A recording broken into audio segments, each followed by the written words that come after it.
మేడ్చల్ జిల్లా బాలనగర్ ప్రాంతంలో ఉన్నటువంటి ఎంటీఆర్ ఈఓయూలో గత 9 రోజులుగా ఆ ప్లాంట్లో పనిచేస్తున్నటువంటి ఫిక్స్డ్ టర్మ్ కార్మికులు, ఆ కార్మికులందరూ మమ్మల్ని న్యాయబద్ధంగా పర్మనెంట్ చేయండి, మేము 15 సంవత్సరాలు 10 సంవత్సరాలు 5 సంవత్సరాలుగా ఆ పరిశ్రమలో పనిచేస్తున్నాం, అట్లాంటి కార్మికులందరినీ ఫిక్స్డ్ టర్మ్గా ఉన్నటువంటి కార్మికులందరినీ కూడా మమ్మల్ని పర్మనెంట్ చేయాలి అని గత 9 రోజులుగా అక్కడ ఉన్నటువంటి కార్మికులు పోరాటం చేస్తూ ఉన్నారు.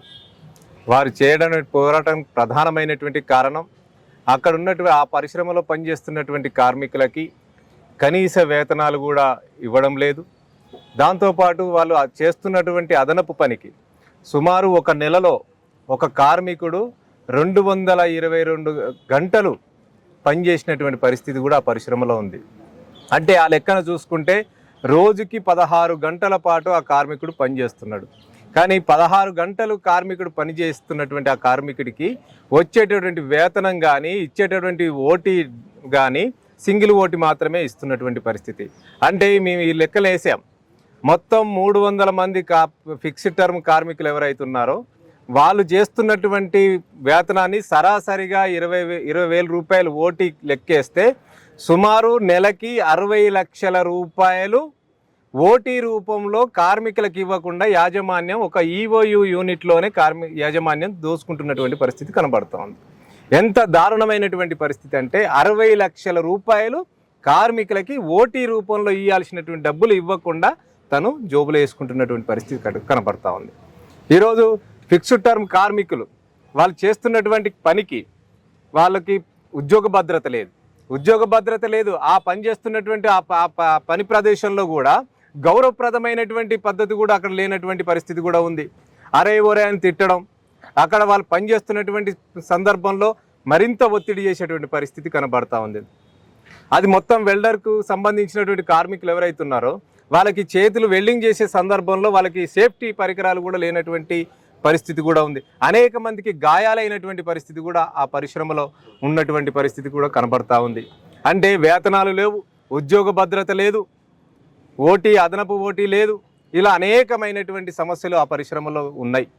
క్యాంటీన్లో కూడా ఆ క్యాంటీన్ ఉన్నది, ఆ క్యాంటీన్ ఉన్న పేరుకి మాత్రమే క్యాంటీన్ తప్ప ఆ క్యాంటీన్లో పెట్టేటువంటి ఆహారం కూడా ఆ కార్మికులకి రుచికరమైనటువంటి కానీ పౌష్టికాహారమైనటువంటి పద్ధతుల్లో అక్కడ ఆ క్యాంటీన్లో ఆహారాన్ని కూడా ఇవ్వనటువంటి పరిస్థితి కూడా కనబడతా ఉంది.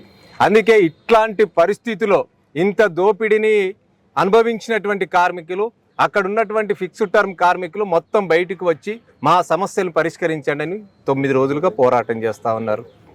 9 రోజులుగా యాజమాన్యం వారి సమస్యలు పరిష్కరించకపోగా వారందరికీ నోటీసుల మీద నోటీసులు ఇవ్వడం, మిమ్మల్ని ఉద్యోగాల నుంచి తీసేస్తాం, మీరు చట్ట వ్యతిరేకంగా మీరు సమ్మె చేస్తున్నారు, మీరు ఉద్యోగాల నుంచి తీసేస్తామని చెప్తా ఉన్నారు. కానీ జాయింట్ లేబర్ కమిషనర్ జేసీఎల్ గారు ఏం చెప్పారు?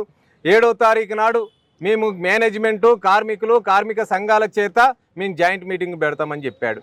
కానీ జాయింట్ మీటింగ్ పెట్టినటువంటి సందర్భంలో మళ్ళీ ఇక్కడ సమ్మె చేస్తున్నటువంటి కార్మికుల్ని టెర్మినేషన్ పేరుతోటి ఉద్యోగాల నుంచి తొలగించి వాళ్ళకి నష్టపరిహారం కూడా కట్టిస్తున్నటువంటి పరిస్థితి కూడా ఉంది.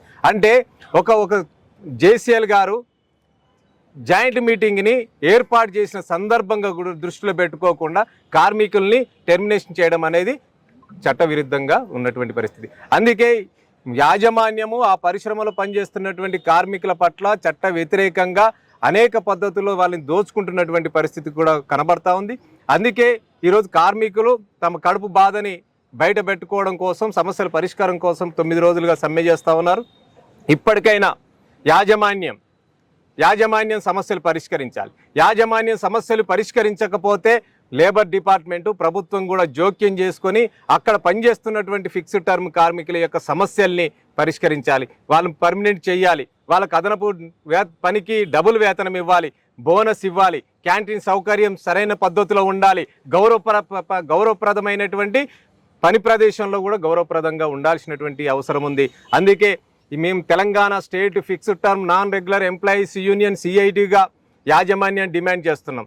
కార్మికులు ఏదైతే డిమాండ్స్ పెట్టారో వాటన్నిటిని కూడా సమస్యలను పరిష్కరించాలి. ఆ సమస్యలు యాజమాన్యం పరిష్కరించకపోతే ప్రభుత్వము లేబర్ డిపార్ట్మెంట్ కూడా ఖచ్చితంగా యాజమాన్యం చేత ఈ కార్మికుల యొక్క సమస్యలు పరిష్కరించే పద్ధతిలో ఒత్తిడి తీసుకొచ్చి సమస్యలు పరిష్కరించాల్సినటువంటి అవసరం ఉంది. అందుకే ఈరోజు ఇక్కడ కార్మిక వర్గానికి సిఐటి కానీ అదేవిధంగా Telangana state fixed term non regular employees union వారికి 9 రోజులుగా వాళ్ళకి అండగా నిలబడ్డది. భవిష్యత్తులో ఆ కార్మికులు ఎంత దూరం పోరాడడానికి సిద్ధంగా ఉంటే అంత దూరం సిఐటి కూడా, అంత దూరం Telangana state fixed term non regular employees union కూడా వారికి అండగా ఉంటుంది. సమస్యల పరిష్కారం అయ్యే వరకు కూడా వారి చేదోడు వాదోడుగా ఉండడమే కాదు, వాళ్ళ సమస్య పరిష్కారం కోసం ప్రత్యక్షంగా పరోక్షంగా వాళ్ళకి అన్ని విధాలా మేము సహకరిస్తామని ఈ సందర్భంగా తెలియజేస్తూ ప్రభుత్వము యాజమాన్యము లేబర్ డిపార్ట్మెంటు వారి యొక్క సమస్యల్ని వెంటనే పరిష్కరించాలని ఈ సందర్భంగా